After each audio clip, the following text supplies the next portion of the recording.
As we come on the air, a powerful weather system is crossing the southeastern United States, the same system that produced a strong tornado in Dallas, Texas last night.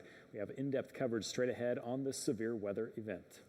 Good evening. Thanks for watching Wgxa News at 10. I'm Aaron Leedy. That same weather system moving into Georgia right now. Jeff Cox has been tracking it all day and has the latest from the Skywatch Weather Center. Jeff, good evening to you. Aaron, good evening to you and good evening, everyone. Jeff Cox with you on this Monday night. Yes, a threat of severe weather in place, but tonight, the radar trend, we like it a lot. This thing really fizzling out in a hurry, and where we're seeing the strongest activity is southeastern Alabama and the Florida Panhandle. And even then, just a little bit of thunder and lightning, no active warnings. We haven't had any warnings for several hours now. That's all good news. And notice that rain as it's pushing in from the west towards middle Georgia, it is split apart. Some rain up in northwest Georgia, but heading across the state line towards Columbus, not much of anything. Now we have to watch later tonight and really into tomorrow morning what happens along the very back edge where the cold front is. You can see new storms developing tonight, and we'll have to see if those can gain a little more energy by tomorrow morning.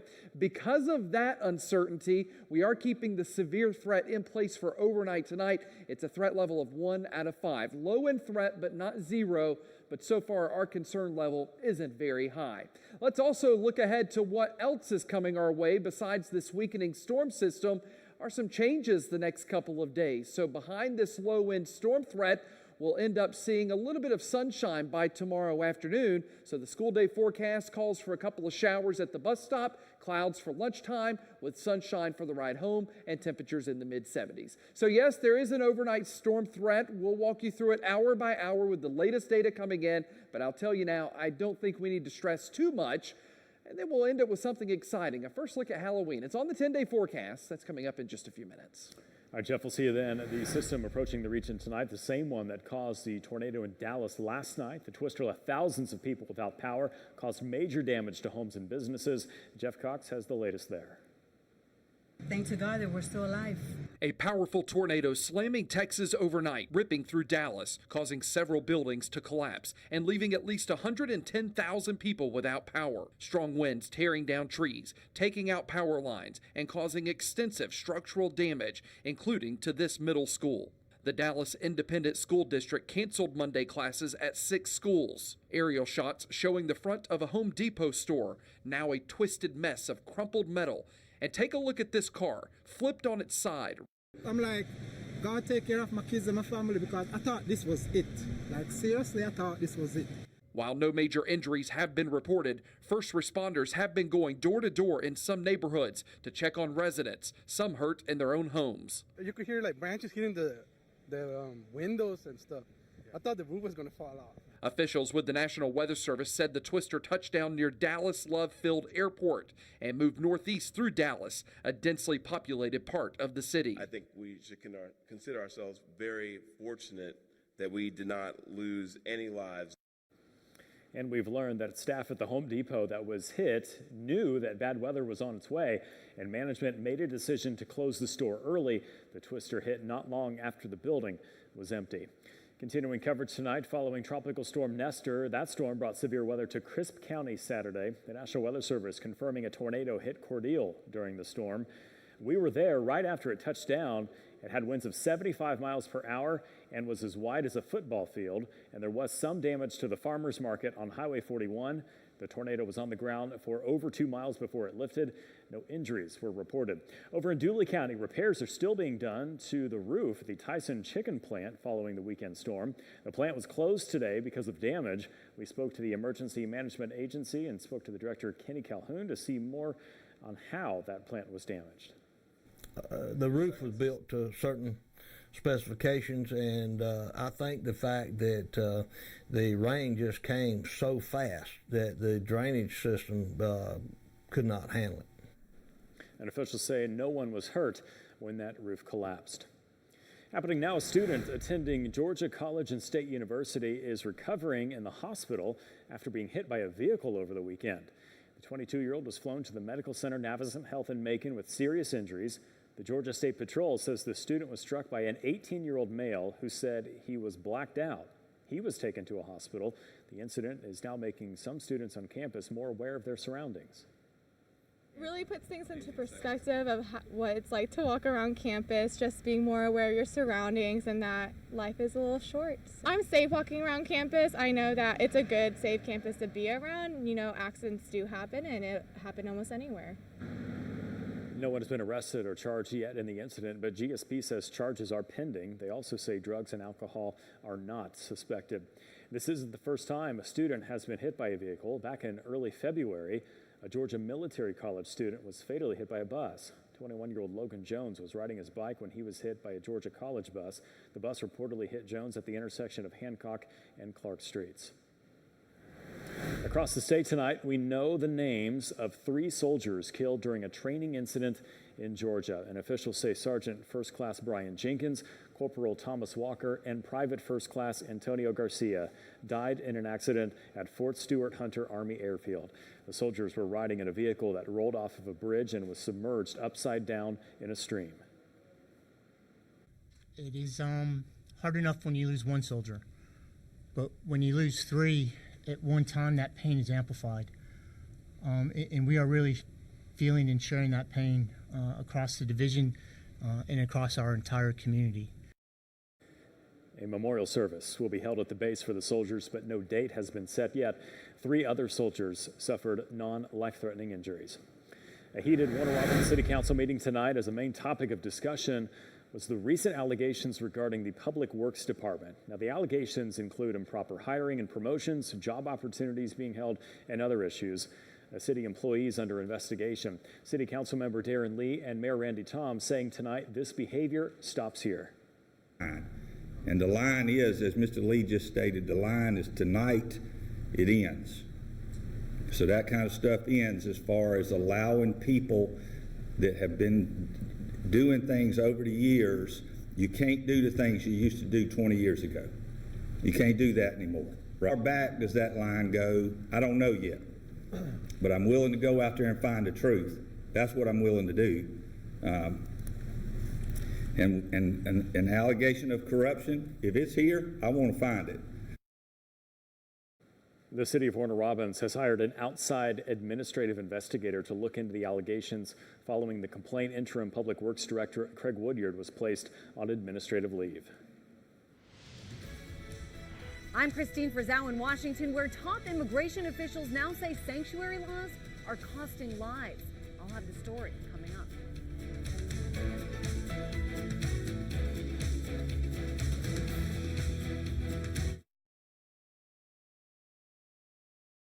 Capitol Hill, as Republicans took a step to formally condemn one of the central lawmakers in the impeachment inquiry, and now Democrats are accusing the other side of the aisle of trying to cover up wrongdoing by the president. Lauren Blanchard is in Washington tonight right now with more. Lauren, good evening to you. Republicans introducing a resolution to censure or scold Adam Schiff for his dramatization of the president's phone call with the Ukrainian president.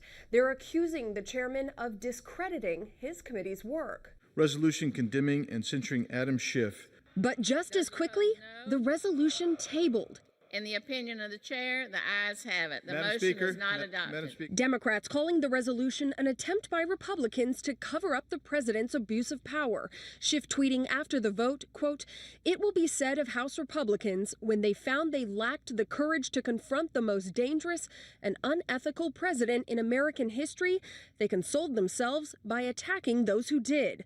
Meanwhile, Pelosi, Shifty Schiff, Schumer, these people are trying to destroy the country. President Trump accusing Democrats of running their impeachment inquiry as a way to win in 2020. The President of the United States should be allowed to run the country, not have to focus on this kind of crap. As allies of the president in Congress say the investigation is being run in secrecy by Democrats. This is a total political hit job on the president. Tuesday, the next key witness in the inquiry, Bill Taylor, will be on Capitol Hill. He's an incredibly respected diplomat who was at the center of the president's effort to persuade a foreign leader to interfere in an American presidential election. Who has been serving as the top diplomat at the U.S. Embassy in Ukraine, about his text messages regarding foreign aid to Ukraine and his concerns with the way it was withheld. That testimony will also be behind closed doors. In Washington, Lauren Blanchard. Aaron, back to you. All right, Lauren Blanchard in our nation's capital. Lauren, thanks so much. Well, President Donald Trump's decision to withdraw troops from Syria has left many Syrian Kurdish angry, and today they showed their anger. As U.S. military vehicles exited the Mideast nation, crossing into Iraq, people threw rotten potatoes at them. At one point, a woman is seen standing in front of an armored truck, and a man can be heard yelling insults at the U.S. troops inside the vehicles. A U.S. brokered ceasefire between Turkey and Syria is set to expire tomorrow. 2 years after seeking asylum, how one church's act of kindness changed one man's life.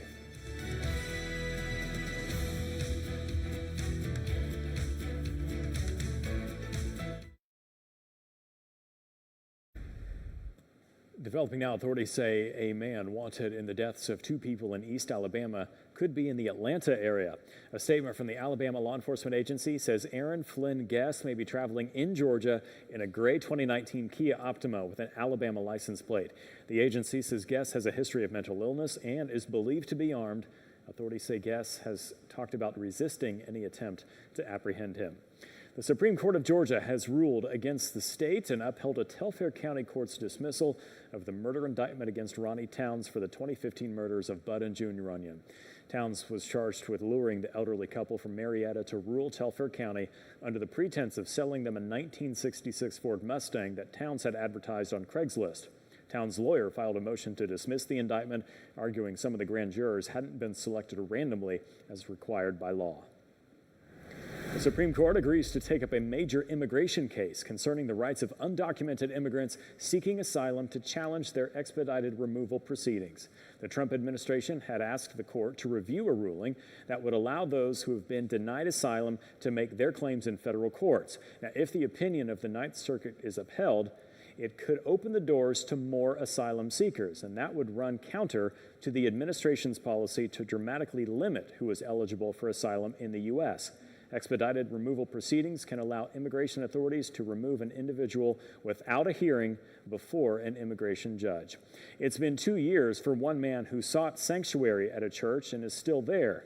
Lucio Perez showed up at the First Congregational Church in Amherst, Massachusetts, without knowing when he would be able to return home to his family in Springfield. The Guatemalan immigrant made the decision to take sanctuary at the church when he was faced with deportation back in October of 2017.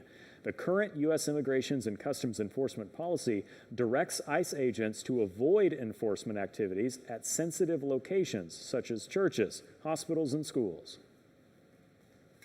Explain how someone can come here and leave the family and where they grew up.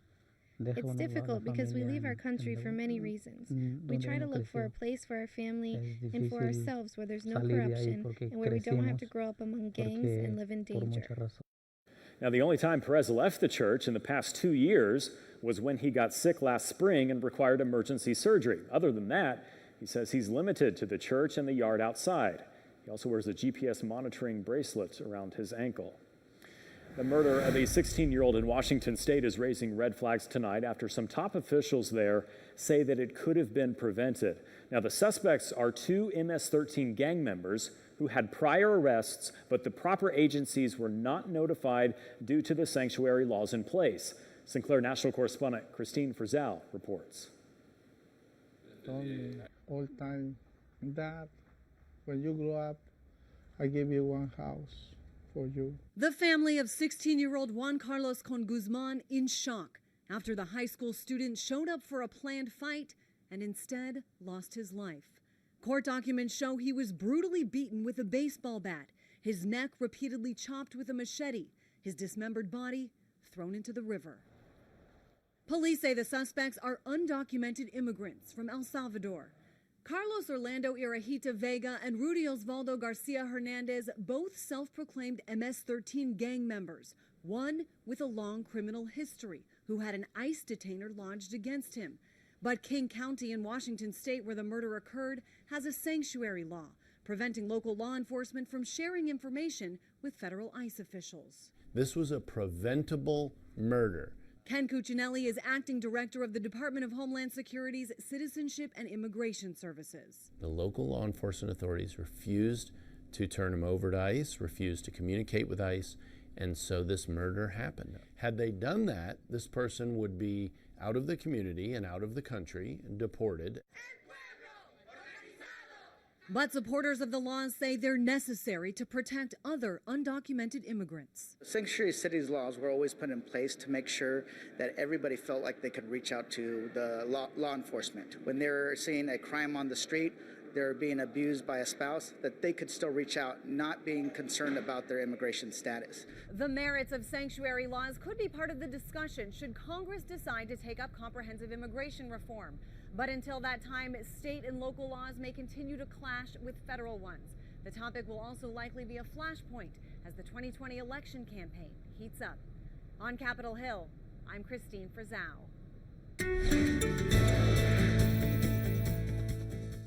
Current time 10:19. Jeff Cox with you on this Monday night. A threat of severe weather for everyone, but I will tell you the threat looks pretty limited tonight, which is great news. We're not ruling it out totally, and in fact, if you have our news app, you would have just gotten a push notification with some new information in it. If you don't have the news app, go ahead and download it now. It's a great tool for breaking news and weather updates. All right, here's the latest look at the radar. Now, for middle Georgia, there's not a whole lot coming in right now. You can see that line is really split apart to our west. But if you're in southwest Georgia, a little better chance of some rain and stormy weather coming in during the overnight hours. So I want to take each region and break it down hour by hour for you. We'll start north and work our way south. So in middle Georgia, here's our simulated radar. And notice at midnight tonight, it's got a couple of showers and maybe a rumble of thunder coming through the metro area. As we go through the overnight, a couple of spotty showers, nothing too crazy. Heading off to work and school tomorrow morning, plenty of clouds in place, spotty shower or two. That's the cold front coming through. That cold front continuing to push through during lunchtime, and by the afternoon, we've got sunshine and a pretty stiff northwest wind that'll bring in some colder weather by Wednesday morning. Not much of a threat in middle Georgia, but it's not zero. We'll give it a level 1 out of 5 threat. Again, I don't think we're too stressed out in middle Georgia based on the radar trends that we're seeing tonight, but it's something our team will certainly be tracking closely. Don't expect a lot of rain either in middle Georgia. There is nothing but green on the map here, which is no more than 1/10 to 1/4 of an inch. So this by far not drought-busting rain. Better chance of showers and storms in southwest Georgia. So here's the simulated radar for southwest Georgia. Notice midnight tonight, we've got that band of showers and embedded thunderstorms coming in. Now the good news is to your west, there have been no warnings tonight. So I think that trend will continue. Again, can't rule it out, but so far I like the trend we're seeing. We'll walk you through hour by hour. This band of shower and storminess will come through overnight tonight. And by the time you wake up tomorrow morning, we could be looking at a couple of new storms developing, especially along the Florida-Georgia line. As we go through lunchtime, a couple of showers, maybe a rumble of thunder passing through, and a similar story by the afternoon. It's all sunshine with a northwest wind taking over. So best storm threat is overnight tonight through lunchtime tomorrow. After lunchtime, we can sound the all clear. Here's the threat level in southwest Georgia. Same story, threat level of 1 out of 5. This is brand new information just in. A little bit ago, we had our southwest corner of the state at a threat level 2, but we have removed that and put everyone at that threat level of 1 based on the trends we're seeing to our west. As far as rain, again, similar story. Don't expect a lot. 1/10 to 1/4 of an inch tops. Again, not drought-busting rain. We did get some beneficial rain over the weekend with Nestor. We'll have more on that coming up in just a bit. Up first, though, your 10-day forecast. Here it is for middle Georgia. Plenty of clouds tomorrow, high 77. Cooler stuff comes in Wednesday and Thursday morning with morning lows in the mid-40s. Then more rain comes in starting Friday, and that rain chance will last through middle Georgia into early next week. A first look at Halloween, 10 days from now, a couple of showers and highs in the 70s. The 10-day forecast for southwest Georgia, a couple of showers to start the day, drying out for the afternoon. Will be dry Wednesday, Thursday, and then better rain chances come in for the weekend. Halloween in southwest Georgia, similar forecast, a couple of showers and highs in the 70s for the time being. Stick around, more news and weather coming up after this. Demolition at the Hard Rock Hotel in New Orleans next at 10, what the city is now planning to do as recovery efforts continue.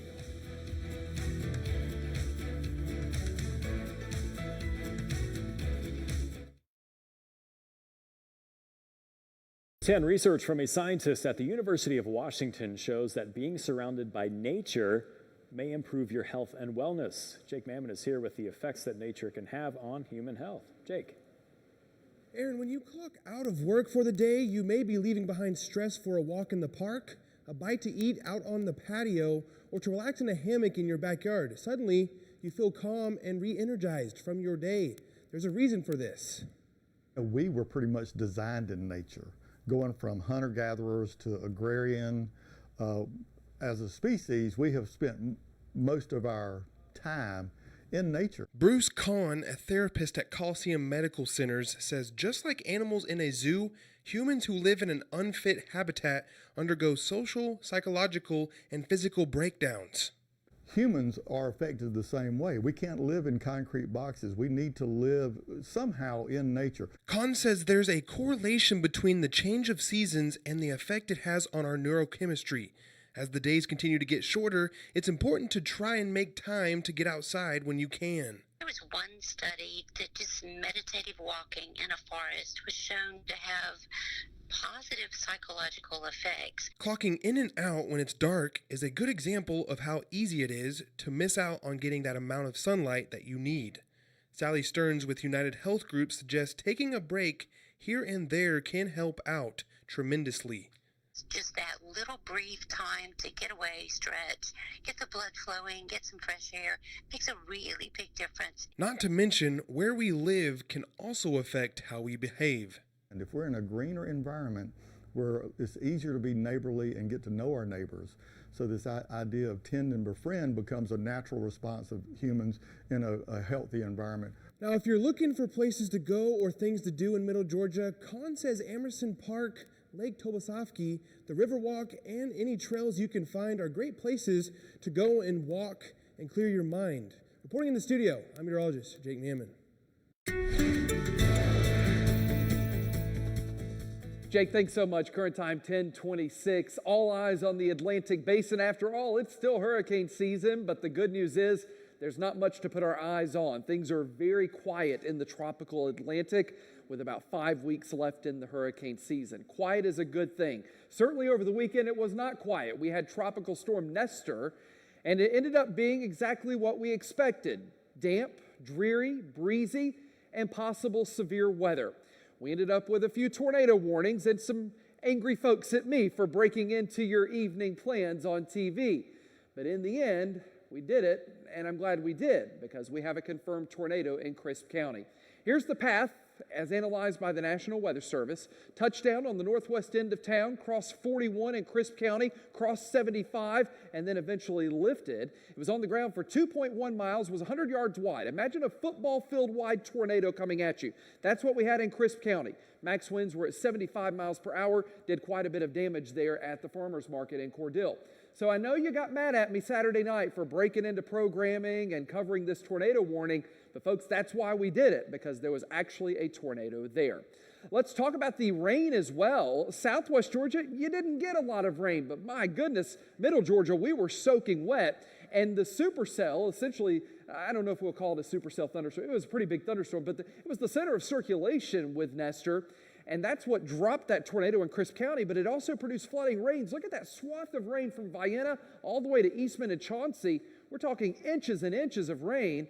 So just south of Vienna, our radar detected 4 inches of rain. South of Fennelson, we've got 3.8 inches of rain. And Cordell, you ended up with over 6 inches of rain. So Nestor was a big rainmaker for some of you and left behind some damage as well. We'll talk about tonight's storm threat. That's coming up in our second half hour. Stay tuned for that.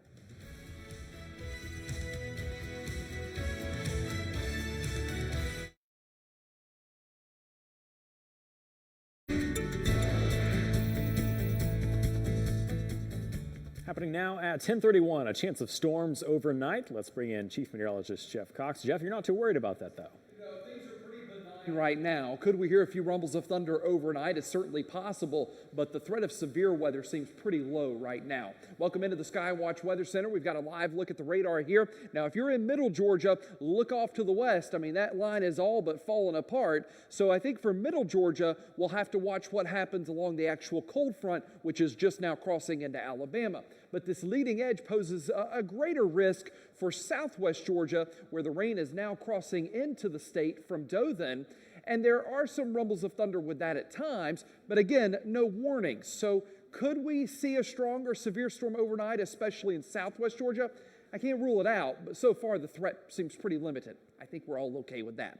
So let's look ahead to Tuesday. School day forecast. Up first, Middle Georgia. Couple of showers at the bus stop. Clouds for lunchtime. Sunshine for the ride home. 60s to mid-70s by the afternoon. In southwest Georgia, similar forecast. Couple of showers, maybe a rumble of thunder at the bus stop. The rain in southwest Georgia may hold on a little bit longer into lunchtime and then will dry out for the afternoon. Temperatures will be similar, upper 60s to mid-70s throughout the day. So yes, there is an overnight storm threat. I'm getting new data right now. Coming up in just a bit, I'll walk you through it hour by hour. Plus, we've got that first look at Halloween. That plus the 10-day forecast straight ahead. Hi, Jeff. We'll see you then. Tonight, an investigation is underway into smoke coming from an overturned vessel in the St. Simons Sound here in Georgia. Brittany Muller has the story. Response crews are investigating why white smoke was seen coming out of the Golden Ray this morning. The Unified Command says the Coast Guard has its helicopter monitoring from the air and salvage crews monitoring from the sea. This photo from the Unified Command showing crews hosing down the bottom of the Golden Ray. Where did this fire initiate? We don't really know. All we know is it takes two things to have a fire: is one, something to cause the spark, and also your contaminant that could actually catch on fire. Sue Inman with the Altamaha Riverkeeper says salvage efforts were suspended yesterday as Tropical Storm Nestor made its way through Florida and Georgia. This video shared by the Riverkeeper showing the white smoke coming from the ship.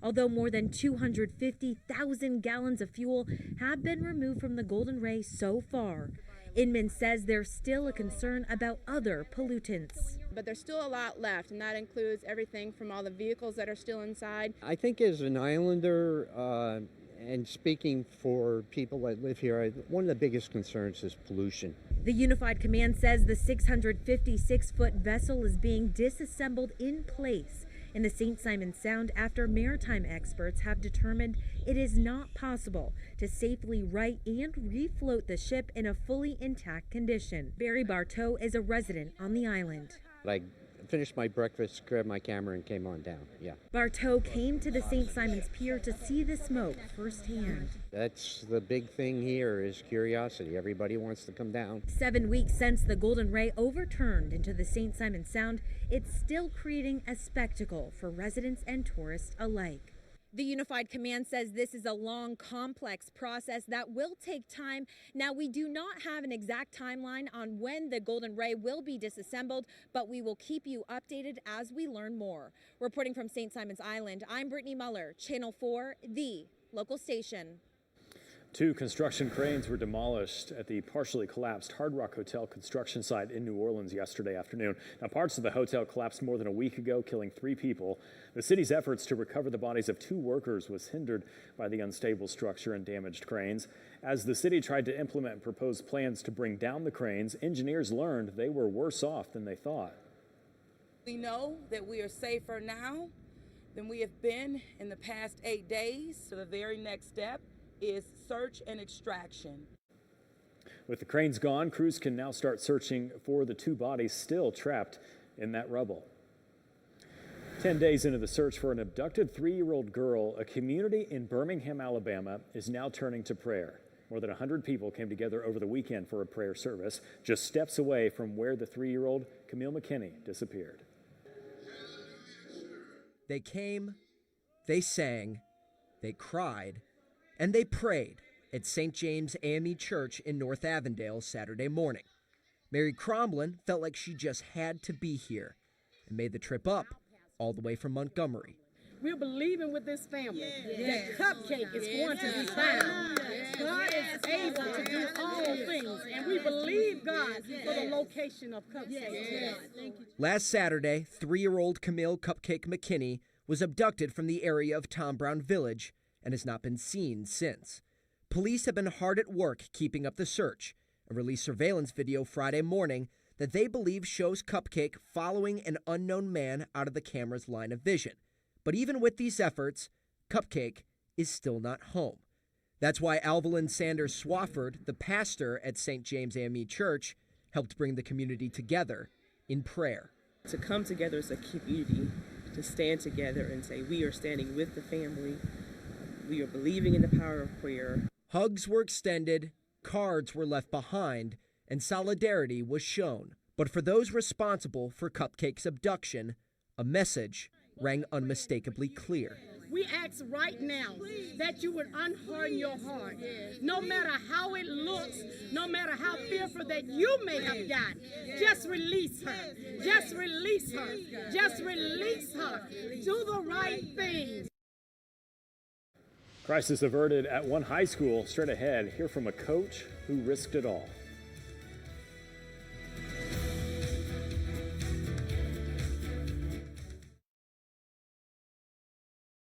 Tonight, we are hearing from the Oregon high school coach who disarmed a student who reportedly intended to kill himself.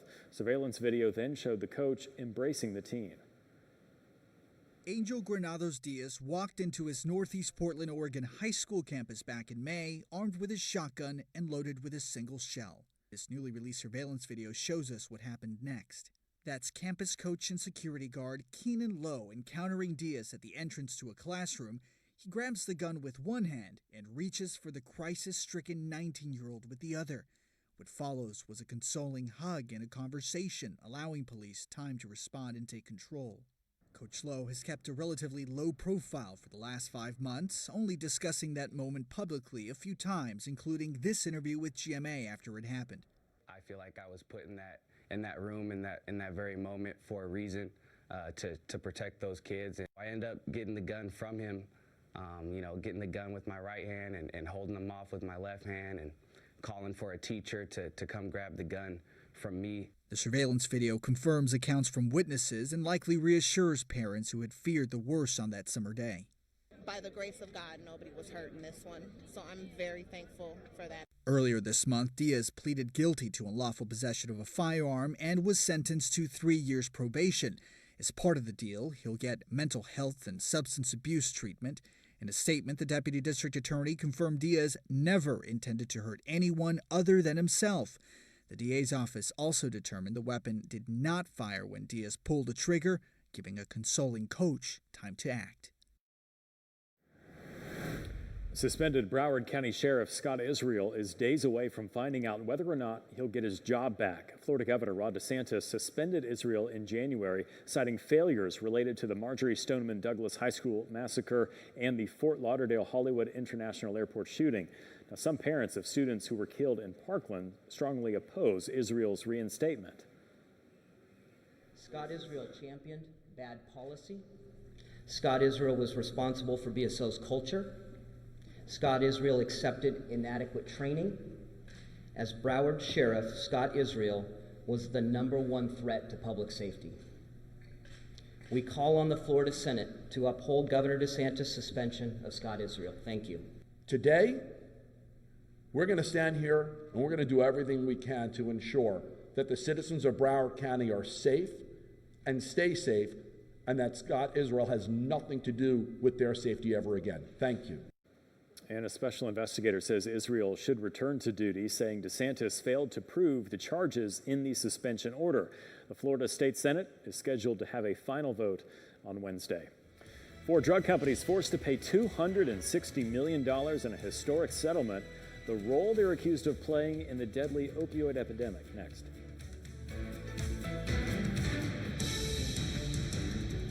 From the Terrorism Alert Desk in Washington, I'm Lindsay Mastis. Defense Secretary Mark Esper says the U.S. may keep some military in northeast Syria to continue the fight against ISIS.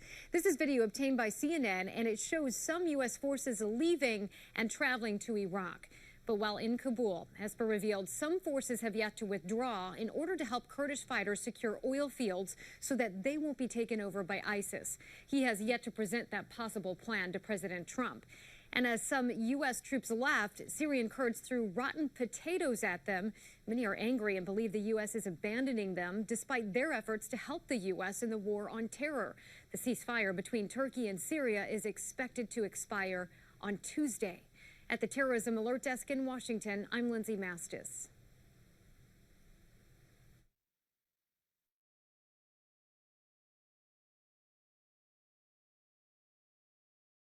Drug companies have reached a last-minute settlement as an opioid trial was set to begin in Ohio.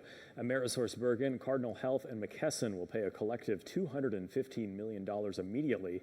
Teva Pharmaceutical owes $20 million, with $5 million of that to be paid for before the end of the year. The fifth defendant, pharmacy chain Walgreens, was not included in the settlement and will get a new trial date. In Albany, advocates for drug abuse prevention are making it easier for Narcan to get in the hands of those that need them. Brittany McCumber is a volunteer with Georgia Overdose Prevention and Atlanta Harm Reduction Coalition. She's one of numerous volunteers to pass out kits for free this week. The Change Center and Aspire Behavioral Health in Albany provides Narcan for free. Narcan is also available at pharmacies statewide without a prescription. The few minutes that it takes EMS to get to your house after you call 911 can be the difference between saving someone's life or not with the Narcan. And it's so easy to use. It's a simple nasal spray. So you just take it out and you pop it out and spray it. According to Georgia Overdose Prevention, Narcan has successfully reversed close to 2,400 opioid drug overdoses across the state as of September 3rd of this year. Officials in King County, Washington are taking on the biggest e-cigarette company to combat teen vaping. The county is suing Juul Labs, accusing the company of marketing its products to young people. The lawsuit is asking a judge to rule that Juul is liable for the teen vaping epidemic in King County. It's also requesting the company pay for prevention, education, and addiction treatment. The lawsuit claims Juul used deceptive tactics to target youth in its marketing campaigns. Using sometimes one pod, which is equal to an entire pack of cigarettes of nicotine. They actually are sometimes using 2 and 3 pods a day. If we were seeing kids smoking 2 and 3 packs a day, we would be very concerned. The county executive says there are now 5 confirmed cases of severe lung disease associated with vaping in King County. That's up from 2 cases that were first reported about 4 weeks ago. Tonight, a lawsuit is now filed regarding the Legionnaires' outbreak in North Carolina. A Cleveland County man filed the suit against 2 hot tub vendors, one in Asheville, the other in Myrtle Beach. It's the first legal move made following last month's Mountain State Fair. And Frank Crocker with our sister station in Asheville explains. You know, I say to him that you concentrate on getting better and let us work on the legal details. Attorney Fred Pritzker talks about his client from his office in Minneapolis. Their lawsuit alleges the fairgrounds water system and retail hot tub displays are to blame. Because they didn't maintain proper water quality, which should have killed off the bacteria before it was released in the atmosphere. Pritzker says his client got too close. He was standing by the hot tub, was looking at the hot tub to purchase one, and had been there for several minutes. 10 days later, Jimmy Thomas was admitted into the hospital diagnosed with Legionnaire's disease. The Asheville company named in the lawsuit is All Pro Billiards and Spas, located on Tunnel Road, one of only 2 hot tub vendors at the fair. The other is in Myrtle Beach. Now, the state of North Carolina, which is responsible for operation of the Ag Center, is not named as a defendant. Pritzker says, for good reason. All the claims against state agencies have to be brought before the state through the Industrial Commission, which in effect is the state acting as the guilty party, judging and serving as the jury for its own case. We think that that system is not optimal for justice. Pritzker says the state could be brought in by the hot tub vendors as a third-party defendant to potentially share blame for the outbreak. He also says the Thomas case is only the beginning. We're already representing many people from this outbreak, and I suspect we will probably be representing more, especially as people become more aware of their legal options. And I think we're seeking compensation commensurate with the magnitude of the harm that these people experience.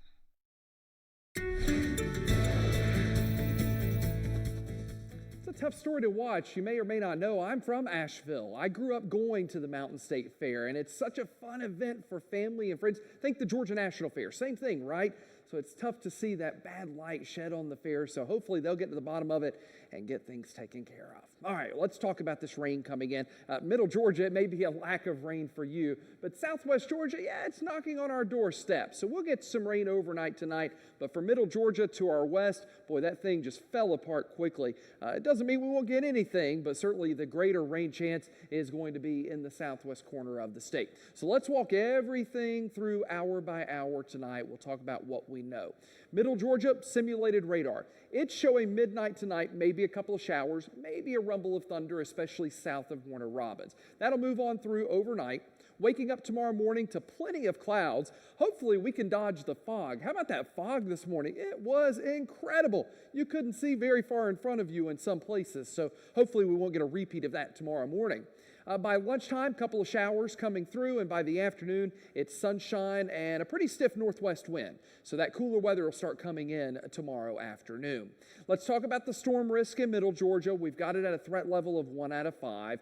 Again, it's one of those, it's in place, so we'll keep it in place. That cold front still has to come on through, and this threat level officially goes through tomorrow morning at 7 a.m. So we've still got about 8 hours to ride on this threat level, all right? We're not real concerned in Middle Georgia, but we'll keep it there to be on the safe side. Rainfall, not much expected, about 1/10 to 1/4 of an inch widespread, if that.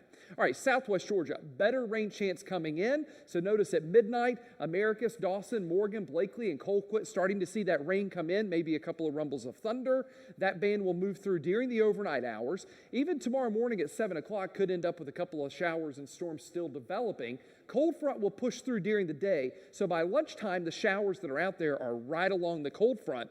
That cold front will get out of here during the early afternoon, and that'll leave behind sunshine to finish out your Tuesday. Similar story in Southwest Georgia, a threat level 1 out of 5. Earlier today, we had a threat level 2 in the southwest corner, but you can see we have removed that. So everyone's at a threat level of 1 out of 5, and it'll stay that way through the overnight. Rain, not a lot of it, 1/10 to 1/4 of an inch, pretty quick moving system. So the rain that we had over the weekend, don't expect that much tonight as the system comes on through. All right, here's what the 10-day forecast looks like. Middle Georgia up first. Mostly cloudy tomorrow, 77. A couple of cool mornings on the way Wednesday and Thursday, and then more rain comes in for the weekend. In Southwest Georgia, pretty similar story. A couple of showers throughout the day tomorrow. We're dry Wednesday, Thursday, before more rain chances come in for Friday and this weekend. Stick around. More news and weather still to come.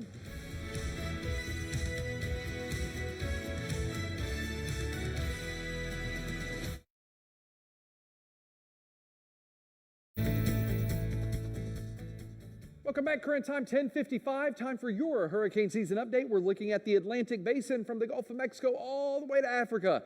And tonight there's not much to look at. Nothing expected to develop within the next 5 days. That is a good thing.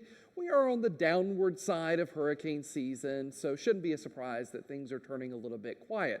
That is after Tropical Storm Nestor made its presence known over the weekend on Saturday. We expected wet and breezy conditions. We had that. We expected the potential of severe weather, and we had that as well. In fact, Crisp County, a confirmed tornado hit Saturday night. A lot of you were angry at me. I interrupted your programming Saturday night. We don't like to do that, I promise you. But we had the tornado warning issued. We hopped on TV. We covered it as it was happening. Actually, Sheriff Billy Hancock in Crisp County said on air, he was sending us messages saying, it almost blew me off the road in my squad car. So this is why we interrupted your program Saturday. The evidence was there that a tornado warning was happening, and here it is officially. Started around Highway 41, crossed 75 before lifting, did some damage at the farmer's market. This thing was 100 yards wide. Imagine a football field coming at you. That's what happened in Crisp County Saturday night. Fingers crossed we don't have to deal with any of that mess tonight. Aaron? Finally tonight, it's still October, but that is not stopping people from gearing up for Christmas. In fact, planning is now underway for the annual Christmas parade in Macon. This parade will be Sunday, December 1st. Now, if you would like to show off your business or organization in this year's parade, applications are now being accepted. And for more information, we've posted that on our website about where to apply. And we'll be broadcasting it live again this year, just like we did last year. And we're actually meeting this Thursday to finalize plans for it. So word is I'll be riding with Santa again on the float. That was an you exciting enjoyed it. ride. Yeah, that was really, really fun. Yeah. So he and I were kind of like that by the end You're of the tight day. with Santa Yes. now. All right. Get us all gifts, would you? That's all the time we have on this Monday night. So always thanks for watching. Daily Mail is coming up next. Have a great night.